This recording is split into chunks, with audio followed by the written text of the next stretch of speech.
비서가 자신의 SNS에 올린 자백 녹음 파일은 삽시간에 실시간 검색어 전부를 장악하게 되고 그로 인해 장가 주가는 12%나 하락하는 등 몇 년 전 장근원의 갑질 논란 때처럼 민심은 장가의 등을 돌리게 됩니다.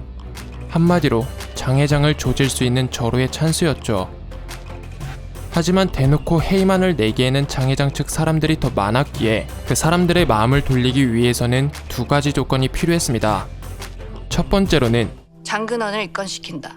그러기 위해선 오영사의 자수가 필요해요. 녹음 파일이 공개됐어도 법적 효력이 부족했기에 병원의 자수가 필요했고 마침 자수에 대한 갈망을 가지고 있던 병원의 도움으로 장근원을 불구속 입건시키게 됩니다. 그리고 두 번째로는 장 회장이 아들을 지키자고 나설지 잠자코 있을지 아니면 더 나가서 아들을 내칠지 이게 키포인트예요. 강 이사가 장 회장의 의사를 파악하는 아주 중요한 문제였죠. 한편 장 회장은 수하의 만류에 이 손으로 내 아들놈을 쳐내라고? 말도 안 되는 소리. 즉 장가보다는 아들을 택했다는 뜻이었습니다. 그런데 둘의 대화를 강 이사가 심어놓은 비서가 이어듣고 있었죠.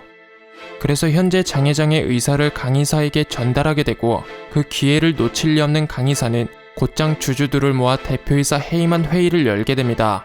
이제 장가는 주옥될 일만 남았다는 뜻이었죠. 며칠 후 드디어 자신의 손으로 장 회장의 목을 칠 수 있게 된 세로이는 주주총회에 참석하기 위해 장가로 향하게 됩니다.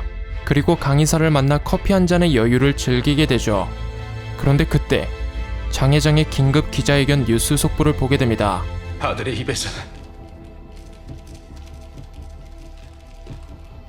직접 들었습니다. 10년 전 뺑송이 사고는 자신이 일으켰다. 장 회장은 장가를 지키기 위해 아들을 버리는 쓰레기도 하지 않을 선택을 한 것이었죠. 그렇게 결국 대표이사 해임안 주주총회는 부결되고 무죄 입증을 받으러 마지막으로 검찰에 출석하던 장근원은 구속되면서 강 이사와 세로이는 완패하게 됩니다. 이제 강 이사는 해고당할 일만 남았죠. 그러나 파진지사로 내려가 머리 좀 식혔다 오지. 장가에 필요했기 때문에 최악의 상황은 모면하게 됩니다.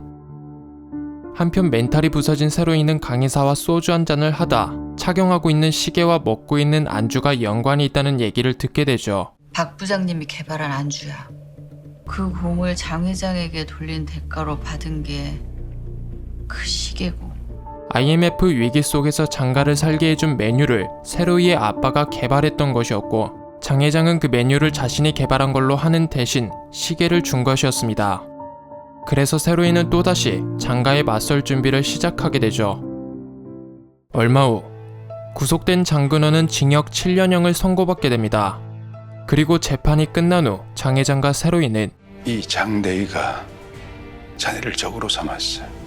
내 너를 가만두지 않을 것이야. 저도 제 모든 것을 걸고 같은 약속을 합니다.